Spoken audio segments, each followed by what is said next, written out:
اهدنا الصراط المستقيم. الحمد لله رب العالمين والصلاة والسلام على سيد الأنبياء والمرسلين وعلى آله وأصحابه أجمعين. أما بعد، أعوذ بالله من الشيطان الرجيم. بسم الله الرحمن الرحيم. رب اشرح لي صدري ويسر لي أمري واحلل عقدة من لساني يفقهوا قولي رب زدني علما. أما بعد، معزز ناظرین گرامی، السلام علیکم ورحمۃ اللہ وبرکاتہ.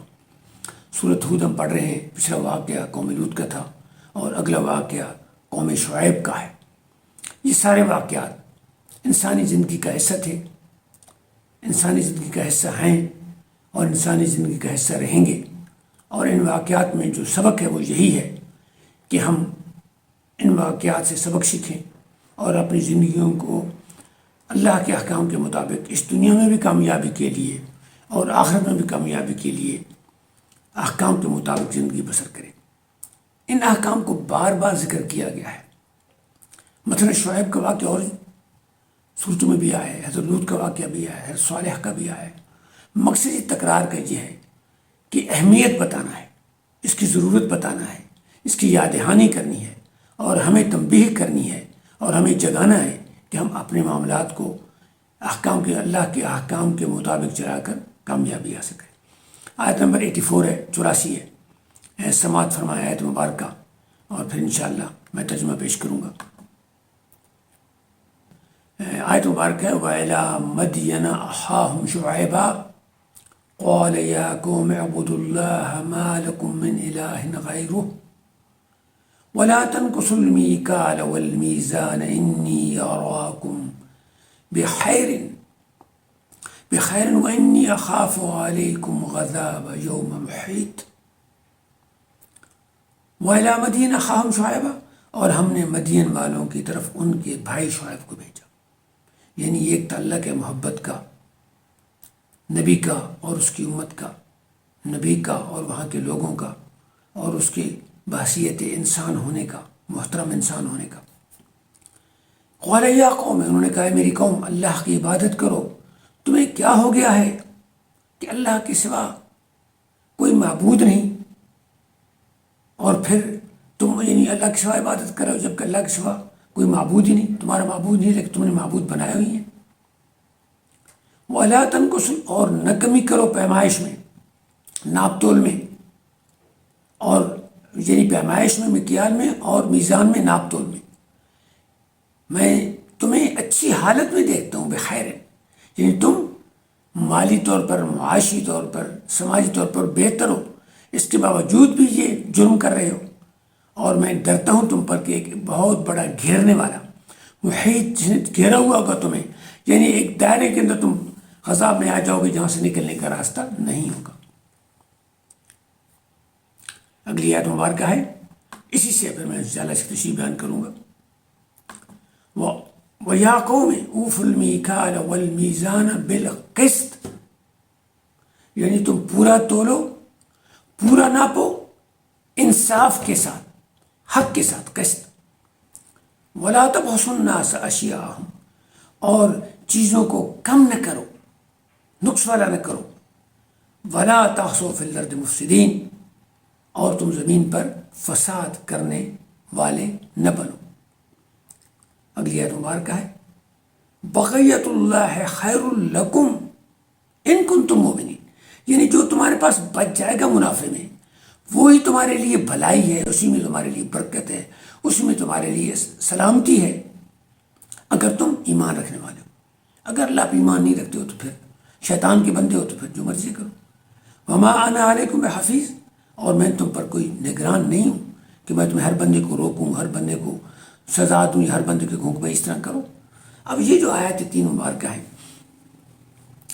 قوم شعیب حضرت موسیٰ علیہ السلام سے پہلے تھے.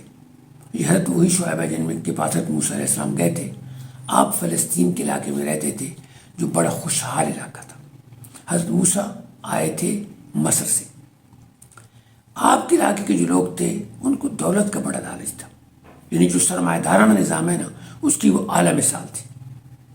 سرمایہ دارانہ نظام، کیپٹلزم جو ہے وہ آج کا نہیں، اس وقت سے وہ اپنے پیسے نفع بڑھانے کے لیے بے ایمانی کرتے تھے، دغا بازی کرتے تھے، دھوکہ دہی کرتے تھے، یعنی ان میں ٹرانسپیرنسی نہیں تھی اور فیئر میجرمنٹ نہیں تھی۔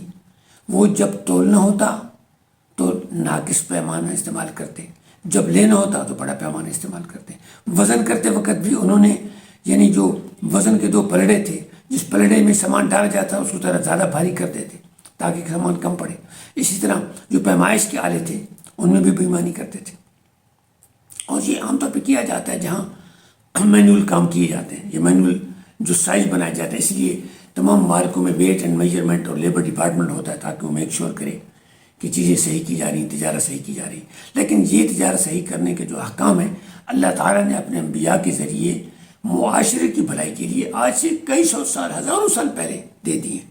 آج کی جو حکومتیں کرتی ہیں انہی احکام کو زیادہ منظم طریقے سے کر رہی ہیں، کیونکہ اس وقت لوگوں کی ذات میں چھوڑا گیا تھا کہ لوگ اللہ کا خوف کرتے تھے، ایمان بہتر ہوتے تھے، اور اس وقت لالچ کم تھا، ضرورتیں کم تھیں، زندگی آسان تھی۔ لیکن اب جہاں زندگی میں پیچیدگیاں پیدا ہو گئی ہیں، لوگوں کے لالچ بڑھ گئے ہیں، مسائل بڑھ گئے ہیں، تو یہاں حکومتوں کا رول بہت اہم ہو گیا ہے۔ لیکن اسلام یہ چاہتا ہے کہ حکومت کے ساتھ ساتھ افراد خود اپنے اندر اتنی قابلیت، اتنی لیاقت، اتنی ایمانداری، اتنا یعنی اپنے اندر اخلاق پیدا کریں کہ ان کو جو ایکسٹرنل پریشر ہے اس کی ضرورت بہت کم پڑے کی صحیح، لیکن ضرور کم پڑے، کیونکہ شیطان جب تک موجود ہے انسانوں کو ورخلاتا رہے گا۔ اچھا، یہ اس میں جو باتیں ہیں وہ یہ ہیں کہ یہ جو معاشرے کا عدل ہے، معاشرے میں انصاف ہے، یہ اسلام کا بنیادی ضرورت ہے، اور یہ اسلام حضور کے اسلام سے پہلے حضرت آدم سے جو اسلام چل رہا ہے، جس کی اعلیٰ اور اکمل مثال ہمارا اسلام ہے، جو حضرت محمد صلی اللہ علیہ وآلہ وسلم نے دنیا کو پیش کیا اور دنیا کو عمل کر کے دکھایا، وہ اعلیٰ مثال ہے جو قیامت تک رہے گی۔ تو یہ اللہ نے تمام انبیاء کو اور لوگوں کو نبوت کے ذریعے یہی آگاہی کی کہ تاکہ ان کی دنیا میں زندگی اچھی گزرے، وہ اللہ کے وجود کو مانیں، اللہ کا خوف کریں، اپنی اکاؤنٹیبلٹی قیامت کا یقین کریں، اور معاشرے میں ایک دوسرے کے ساتھ بھلائی کریں، معاشرے میں ایک دوسرے کے ساتھ ظلم اور زیادتی اور تکلیف کا باعث نہ بنے، جس کے لیے زکوٰۃ ہے، صدقات ہے، جناب تول کا نظام ہے، گواہی کا نظام ہے، زنا کی سزا ہے، شراب کی سزا ہے، یہ ضرورتیں ہیں۔ اب یہ جو ہمارا یہ نظام ہے کیپٹلزم کا کہ بھائی میں آگے یہ جب آپ پڑھیں گے ہم آئے تو اس میں آگے ان کے دلائل آتے ہیں کہ ہم یہ کیوں کریں، بھائی یہ ہمارا اپنا مال ہے۔ تو اللہ تعالیٰ نے پہلے بتایا ہے کہ اس تجارت میں کوئی نقص نہیں ہے، فرمایا کہ تمہیں اللہ تعالیٰ نے جو تمہارے لیے بچ جائے وہ تمہارا حق بنتا ہے، یعنی نفع تمہارا حق ہے۔ نفع کو اللہ تعالیٰ نے ایک قسم کی اجازت دی ہے اور حق قرار دیا ہے، اور پھر دوسرا یہ بھی کہا ہے کہ تم کیا ہو، تم اچھی حالت میں ہو، اور آکم بخیر ہے، یعنی جب آپ اچھی حالت میں ہیں، اللہ تعالیٰ نے آپ کو عقل دیا ہے، صحت دی ہے، ذرائع دی ہیں، تو پھر آپ ذرائع کو اچھی طریقے سے استعمال کریں، برے طریقے سے استعمال کریں۔ اور پھر ناپ تول میں انہوں نے یہ کہا ہے کہ بالقسط کا مطلب ہے کہ آپ ناپ تول میں جو معیار ہے اس کو معیار بنانے میں بھی انصاف کریں، ایسا معیار نہ بنایا جائے، کیونکہ معیار تو انسان نے خود بنانا ہے، بارٹر سسٹم سے بنانا ہے، یا سیل پرچیز سے بنانا ہے، یا حکومت نے بنانا ہے، یا کسی فرد نے بنا کے نافذ کرنا ہے۔ تو وہ جو آپ معیار بنائیں گے اس میں معیار کے استعمال کا بھی صحیح طریقہ بتایا جائے، اور معیار جس مقصد کے لیے بنایا جائے اس مقصد میں بھی عدل اور انصاف کے تقاضے پوری کیا جائیں، لوگوں کی ضرورتوں کے، لوگوں کے حقوق کا خیال کیا جائے۔ تو پھر اب اس معیار بنانے کے بعد، ایک تو معیار بناتے وقت کس کا خیال کیا جائے، اب معیار بنانے کے بعد بھی انصاف کا خیال کیا جائے کہ ناپ کا لینے کا وہی پیمانہ ہو، دینے کا وہی پیمانہ ہو، پیمانے کے اوصاف، مال کے اوصاف جو مقرر شدہ ہے ان کے مطابق ہو، یعنی اس میں ٹرانسپیرنسی ہو، اس میں ڈسکلوجر ہو، اس میں چیزوں کے حقوق پرچیزر کے اور سیلر کے دونوں کو پراپرلی پروٹیکٹ کیے جائیں۔ یہ قانون بیس ہے ہمارے تمام ٹریڈنگ لاز کا۔ ٹریڈنگ لاز جو ہمارے ہیں، سیل پرچیز کے جو لا ہیں، ان سب کی یہ ایک بنیاد ہے کہ وہ ان قوانین کی بنیاد انصاف پر ہونی چاہیے، حق پر ہونی چاہیے، عدل پر ہونی چاہیے، اور دونوں طرفین کی ضرورتوں کو دیکھتے چلتی ہوئی ہے اس کو بنایا جانا چاہیے۔ یہ پرنسپل ہے، یہ پیراڈائم ہے جس پہ اسلام کا جو قانون تجارت ہے یا اسلام کا نظام اسی پہ بنیاد بنایا گیا ہے۔